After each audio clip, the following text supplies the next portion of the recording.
being excluded was really intense for me. And every time I'm asked to niche, I feel like I'm excluding people, and I hate that. Welcome back to another episode of Joy, the Journey of You podcast. We're your hosts, Devin and Chris, and we're here for joy. This podcast is your permission slip to reconnect to your inherent joy and to embrace it. Let's fill up the cosmic joy pot together as we dive in to today's episode.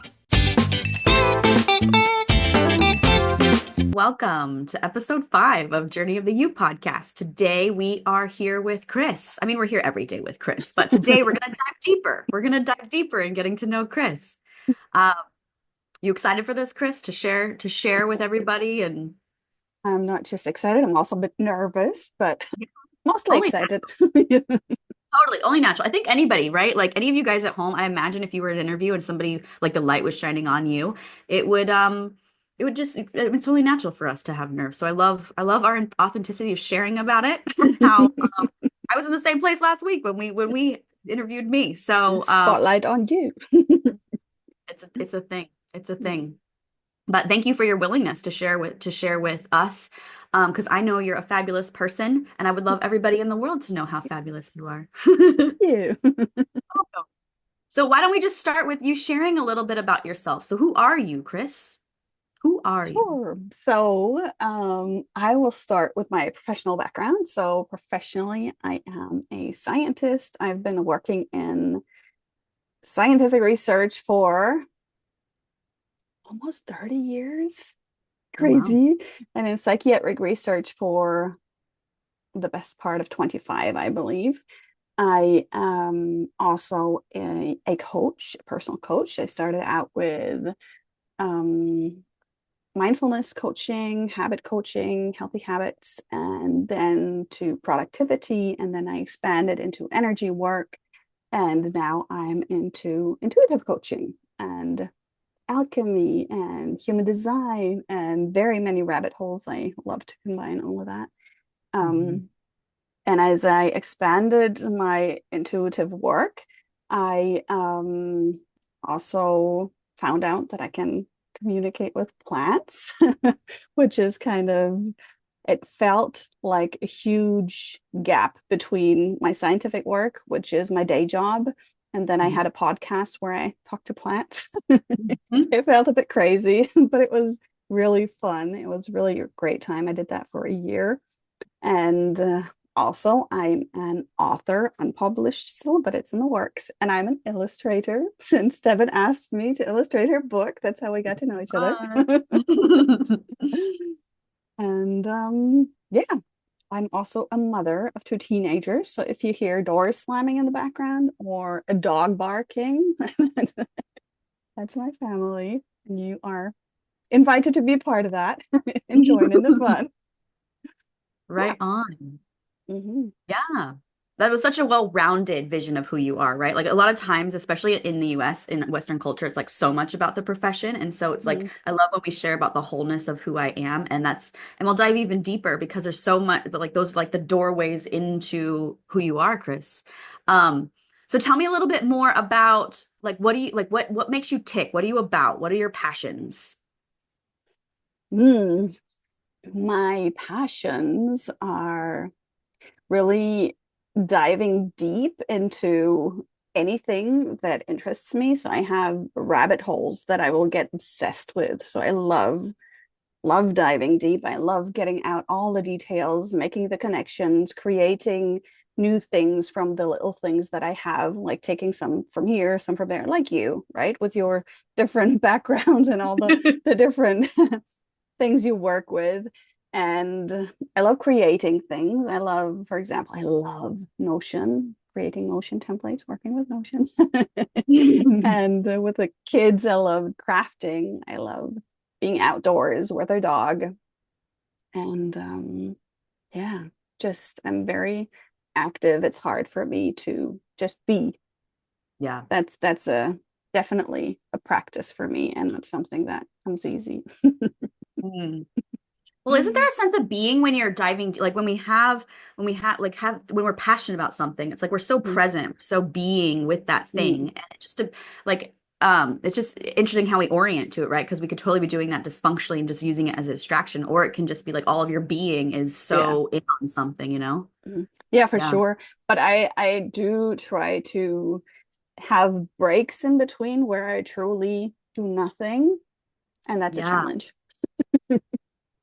It's a challenge for a lot of people. I mean, honestly, Mm, that's what I coach and guide people to is that stillness point because there's that balance of activity that's exactly. passionate and heart-centered, but also like heart-centered stillness. Yeah. Yes. Yes. Yeah. I'm practicing. Love it. Love it. It is a practice. Mm. So who do you work with and who do you serve, Chris? Um, Mentioned all of your coaching and everything. So like if the folks out there were like, is Chris for me? mhm. Who's for you? Who are you here to serve in the world? I have to admit that I really dislike niching because I think it was because I as a kid we traveled a lot, we moved a lot, and we lived all over the globe pretty much, and integration was a challenge, and being excluded was really intense for me. And every time I'm asked to niche, I feel like I'm excluding people, and I hate that. So Mhm. so I am really open to coach anybody who is open-minded, open-hearted, and ready for transformation, and who's stuck in a place where they think I have just one option, and I hate that. So we're here to expand into possibilities like you Mhm. do, and do that with different approaches, but very intuitive and very expansive and joy filled. Like there's a lot of joy and sparkles in Right on. Right on. No, nothing more to say on that. There you have it. this. So, so what is it that you love about what you do, right? Like what makes you do what you do? What do you love about it? um, so what I love the most about our work, and we just actually, Devin and I just talked about this before we started recording, Mm. is that when we work like this and we both coach a similar practice, that we can openly share our crap, our ego, our limitations, our oh my gods, Mm. and be authentic and own that and know that we're not broken because we have that within us, and know that um, that's just what makes us human. And to Mm. see a client change with that and see like, wow, I'm not wrong, I'm enough, I'm loved, I'm all of that, and reconnect to their truth really, and to see that respark and see how they come in and then how they leave the session is just, yeah, it's just Isn't awesome. it? Oh, so and good. and also just laughing through the crap, like when you when you observe it from the Mm. eagle's eye perspective, and Mm. then you can laugh about the crap you're in, and that's phenomenal. Like yeah, I did not always do that. No, right? And we get to be like experience the joy and love of that now, the like true appreciation of it because that's totally like that's to me like the juice, the Yeah. yeah, that's what it's about. Yes. And that's what we're here for. And I feel really that's our core, right? And that's, yeah. And just Yeah, reconnecting people and reconnecting ourselves continuously to that core. yeah, It's just awesome. yeah. I remembering a few weeks ago I had a client that flew in from California and she like gets to it was like second to last session and she gets up and she's sitting there integrating and she turns to me, she goes, "This is why you do this, isn't it?" And I was like, "Yeah." Yeah. It's just like, yeah, exactly what you just described, Chris. Love it. Mm, mm, Exactly. Totally. It's the spark back, and just like mhm. bing. And the Yes. realness of it. There's so many things that you shared there that are just Mm. resonate with. Of course I do. Of course. Yeah, That's why of we're here course. together. That's, by the way, that's one of our favorite terms. It's of course, Of because course. it's it look at how this matches, of course. course it is. It's only natural. But yeah, Synchronicity, of course. of course it is. We're magicians. Of course it is. So tell me, so let's switch it up a little bit. Tell me a little bit about what's something that if people were meeting you for the first time that they would be like totally surprised to learn about you. Huh. Um, I think that would be that I had an NPO for I think it was 4 years that I started with refugees when they came in a big flood in 2015 to Germany. And because of my experience of living in foreign countries, I lived in Pakistan and in the States and different countries, and how I was received so differently in these different countries, where like in Singapore and Pakistan, they just because I had blonde hair and green eyes, they were like, "Oh my God, she's a goddess," Mm. you know. And in the States, it was like, "Wow, look at her hair," you know, and just this difference, even though I wasn't different, you know, and being received exactly as you are, that was just really important for me. And so we started this NPO where the refugees just cooked dishes from their home country and taught Germans how to cook them. And then we ate together. And that was so connecting and really bridged the gap between the cultures. And it created really so many really beautiful memories and connections. And yeah, it was awesome, awesome time. Even though I had zero background in food and beverages and any of that, I was just like, hey, I have an idea. Let's do this. Oh, I love that. It took I off. remember you telling me that story when we first met, but you just gave so much more detail in it, and it just makes my heart so ooey gooey and just like love you even more of just your soul and your spirit. Oh, yeah. How do I transition out of that?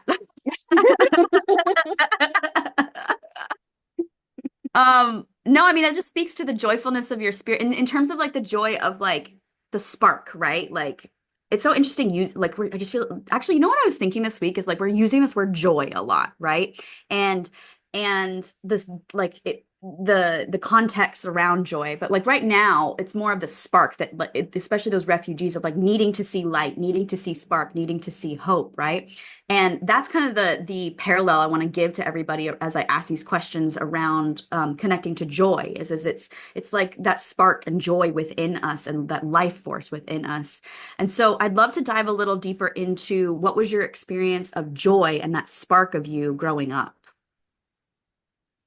Um, I feel like I was always like I had a great, what's the English word?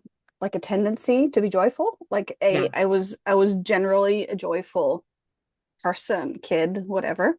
Hmm. And I think I realized quite soon that this was something that could like relieve the tension in situations, like you know when somebody was having a fight or something, I could just be there and spark and then it was like, oh, not so bad anymore.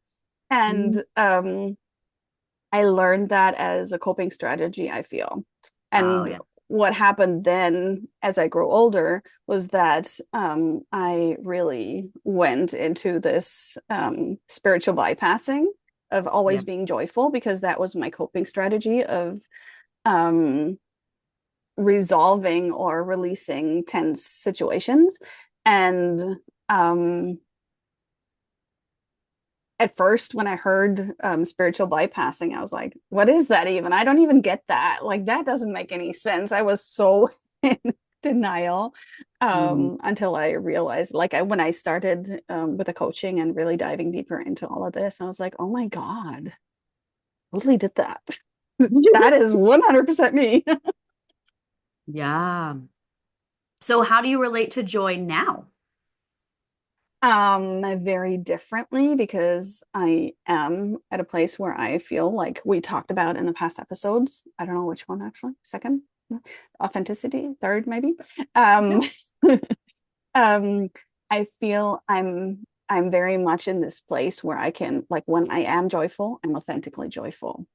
And still, and this is much easier to accept for others, but still there are situations where I feel that people are triggered by my joy. And I get this reaction of like, wow, how can you be joyful? How can you be happy with all of this that's happening in the world? You know, Yeah. and and I feel like we're often shamed and like people make us feel guilty or want to make us feel guilty for being in such a high vibration, like we're not empathic. And I think we touched on that before. And I carried that for a long time because I am very empathic and I did not feel like I was allowed to feel joy. But now I'm in a place where, like, no, it's not that we're allowed or not allowed to feel joy, but it's important to feel that. It's important to carry. I mean, it's never been more important than now to carry this energy and this frequency into the world because if we're all in German, it's called Mitleid. So that's like co-suffering. If we're all co-suffering, like who's being helped with that, right? Right. What was the German word for co-suffering? Mitleid. Mitleid. Mhm. You know what that sounds like to me is like mitigating light. Oh yeah. Mitigating light. Yeah. Co-suffering. Oh my Mhm. gosh. Yeah, it doesn't serve anybody. That's not going to Uh-huh. help anybody. And empathy, on the other hand, is Mitgefühl. So you feel with another person, but you don't suffer with them. So you tune into their feelings, but you don't suffer with them. You just say, "Hey, I recognize what you're feeling, but I also know that this is your path, and you're powerful enough to integrate that. I see you, I honor you, and I hold the space for you to do that." So that's Mitgefühl. But when you co-suffer, you really go into that and you try to solve their Yeah. problems and you try to resolve the tension for them and do all these things and Mm. feel terrible yourself. So, yeah. Yeah. Yeah. It reminds me of the early days in when I was really discovering the difference between empathy and sympathy, where like Mm-hmm. sympathy is fully going in, co-suffering, and empathy is Mm-hmm. more of like, I see you, I hear you, I can acknowledge and be with you, but I'm not going to identify with that. Exactly. But I love the context Mm-hmm. and that added piece of even just the word co-suffering. I just feel like that's such a critical word Right. to share right now. Mm. And you basically already went into my next question was of how are you perceiving joy in the world currently? So Yeah. I know you shared it. Is there anything else Mm-hmm. that's coming to you to add about how you're Um, perceiving the joy in the world right now? I perceive that there is way too little of it. Like there is so much fear, so Mm. much drama, so much worry, so much frustration and anger, and all the low vibrations. There's so much of that, and it's really hard. It's really a practice to stay in the high vibration. And that's why I would love to encourage all the listeners to really flow with that and to allow that and to really be open to feeling that and know that that is it's work. It can really feel like work holding that frequency in the midst of everything that's going on, but it's just super important. I feel like it's never been more important than now. Yeah. Yeah. Yeah. Not intending to do a shameless plug here, but what comes up is like there's a course that has been in my like backlog for a while about teaching people how to hold their frequency, and I'm going to be coming out with that this year, is because Yay.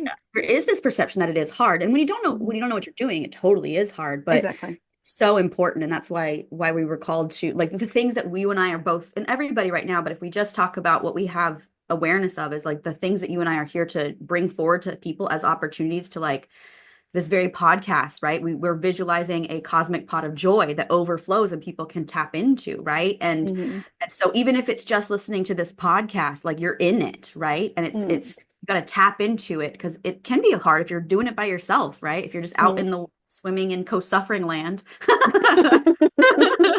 it's just going to seem a little brutal. But um So let's like build on this a little more. So right, so our whole premise here of the podcast is that we do have this cosmic joy pot. And so if everything was possible in the world, Chris, if everything was possible in the world, and and what would make you overflow with joy to overflow into the joy pot itself?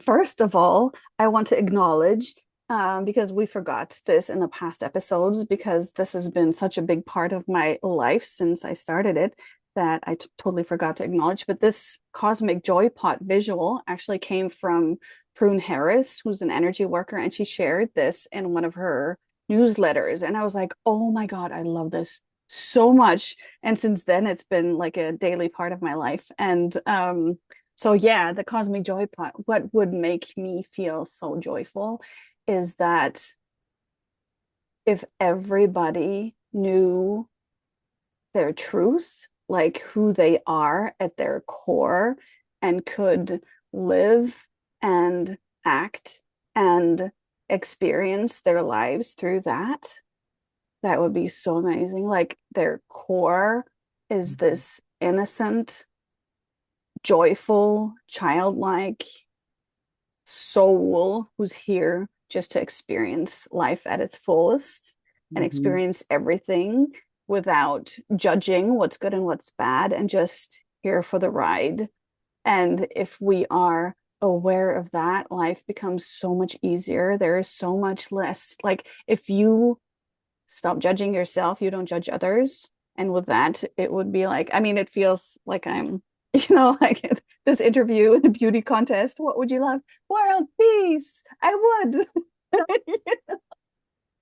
I would. And I visualize this world where we already, as parents, see and allow that for our children. And I think human design, for example, is a magnificent tool for that, to really allow children to grow up as authentic as they are and not be squeezed into these muffin forms to become who they're not meant to be, and lose their creativity and their spirit and their sparkle, Mhm.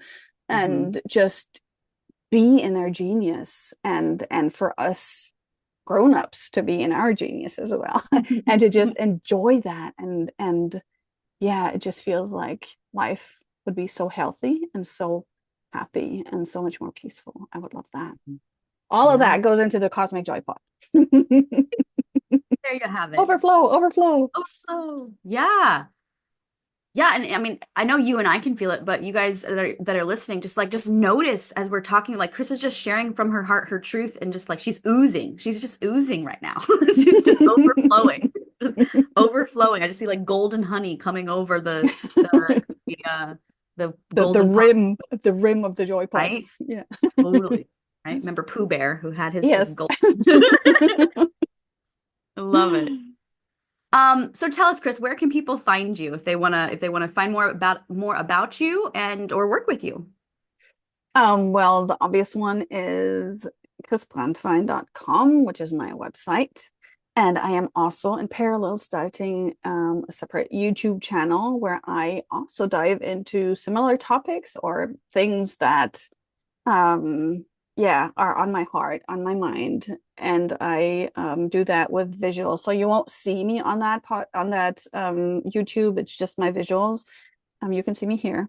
Um, but it's just really, I love doing that. It's just really, really fun. And it's also an experiment. I don't know how it'll go, but right now it inspires me. So yeah, that's that channel is called the Freak to Genius channel, because that's also a channel I have defined in my human design. And it's taking crazy, big, complex things and distilling them into something simple, easy to take. Yeah. Right on. Great. Okay. Well, anything else any last words to Famous cap it last off? words. Any famous last words? How are you gonna sign out? What's gonna be your sign off? Oh my God. I know, so much pressure. She had fun.